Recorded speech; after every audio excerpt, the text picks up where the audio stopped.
Welcome to qnawire. Okay, this question is kind of definitional, but let's just look at some examples to maybe hammer home why it is that the answers are what they are. So let's consider an sp2 hybridized carbon. Carbonyl is a good example, right? This is sp2 hybridized. And maybe let's make these hydrogens. They could really be anything. But what we can see from this is that we've got, in terms of single bonds, which are sigma bonds, 1, 2, 3, whereas this fourth bond that makes up the double bond is a pi bond. So an sp3 hybridized carbon should have 3 sigma bonds and 1 pi bond. So the answer there is 3 sigma bonds.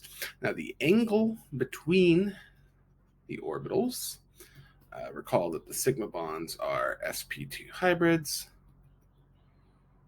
Look a little something like this.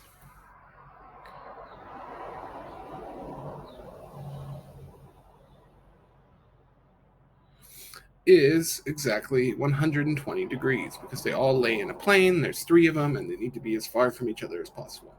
So that's 120 degrees angle between the orbitals. An sp hybridized orbital. Let's look at another example. One example might be an alkyne. All right, so this is the carbon in question.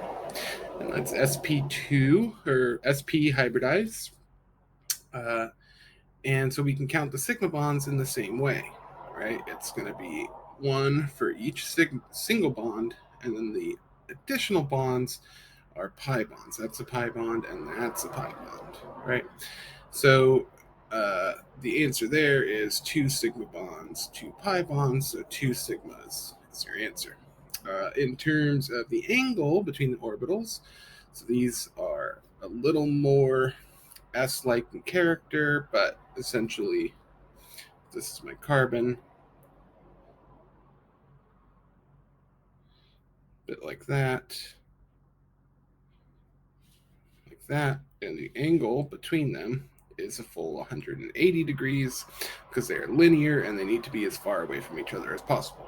So that's 180 degrees.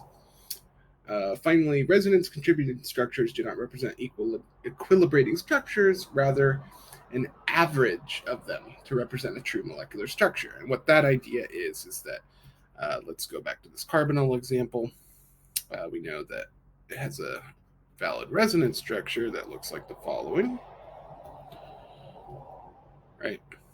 Somewhat of a double bond, somewhat of a single bond, and in fact, it's really neither of these, right? It's somewhere in between. It's an average. It's not literally flipping back and forth between these two. It's just that, we could look at it, for example, as being, partially a double bond and partially a single bond. And this negative oxygen is always partially negatively charged, while the carbon is always partially positively charged. Okay. Another classic example, just rather quickly, it's benzene, which we can draw as follows with a resonance structure